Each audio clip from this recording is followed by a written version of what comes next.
it seems like everybody in the UFC was on something, right? And everybody was it was like a free for all pre-USADA days. Do you feel like it was that way too? I would love to hear like from your point of view, from someone who actually fought and had to experience it. Well, the thing that I think that bothered me the most What's wrong? Was that why you asking a legend about PEDs? No, just because I like no, it. because he's talked about it, and I feel like he would give us a real fair shake. And I'm not saying anything no one doesn't know. But the thing is too, he's a legend. We know that. It's something that I think that's already been talked about. I have never dodged this question. I've always taken it head on because it is a part of that generation. It was what everybody thought they needed to do in order to go in there and be in shape.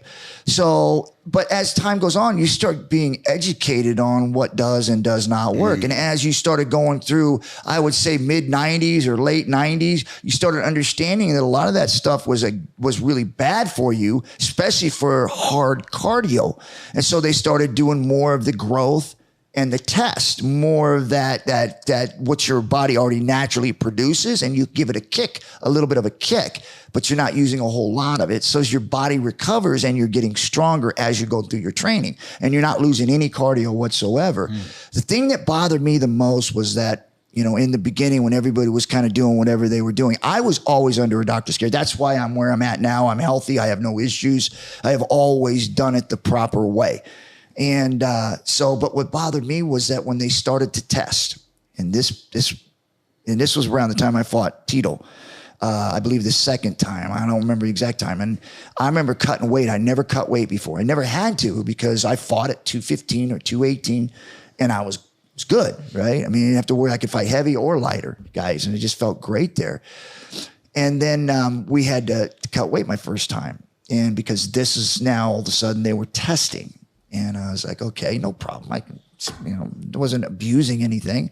I said, no problem. So I started cutting. And I remember the day before weigh-ins, and Dan Freeman was one of my strength and conditioning coaches. I went from 218, 220 pounds down to 200 pounds. I'd never cut weight before, and I started to cut, and I crashed. I mean, I couldn't stop. And I was like, what's happening to me? And he's like, man, we got to get peanut butter and protein shakes. We just start piling it on. I think I weighed in at 201 or something stupid like that. I've never been that light before. And I remember looking at Tito, and I'm going, he can't make weight.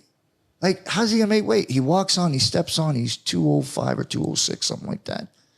And I was like, he looks big. He looks bigger than what he is. And then the next day at the fight, I'm looking at him and he's twice as big as he was the night before we did weigh-ins. And I was like, that shit. And here I was just like thinking like, okay, because I never had any science or anything to that. I just was from the streets, and we just did what we did, right? And so here I'm cutting and thinking I'm doing the right thing. And I felt okay. I mean, I felt decent. But man, there was no match. I got in there and I grabbed it. It was like a freaking tree trunk. And I'm like, okay, I need to go back to the drawing board because I need to figure out what the hell they're doing because that is not natural. Yeah.